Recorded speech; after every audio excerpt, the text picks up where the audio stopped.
පොසොන් පොහොය කියන්නේ බෞද්ධ බැතිමතුන් ඉතා අගය කොට සලකන උතුම් පොහොය දිනයක් කියලයි මම නම් හිතන්නේ. එදින අපි පුංචි අයිස්ක්‍රීම් දන්සලක් පැවැත්තුවා. ගම්මානේ පවුල් කිහිපයක් එකතු වෙලා තමයි මේ දන්සල පළමු වරට පැවැත්තුවේ. ඉතින් කට්ටියක් එකතු වුණාම ඕනම දෙයක් සාර්ථකව කරගන්න පුළුවන් කියලා මම විශ්වාස කරනවා.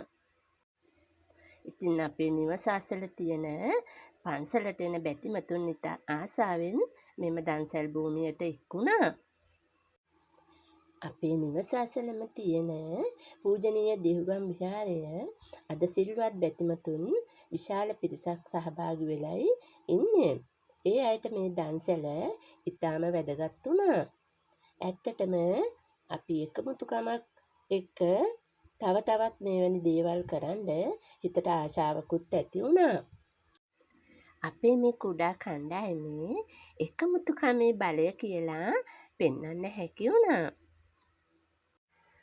ඕනම දෙයකදී අරයා මෙයා කියා නොබලා Tamanට හැකි පමණින් හැකි දේ කරන එක තමයි වැදගත්කම.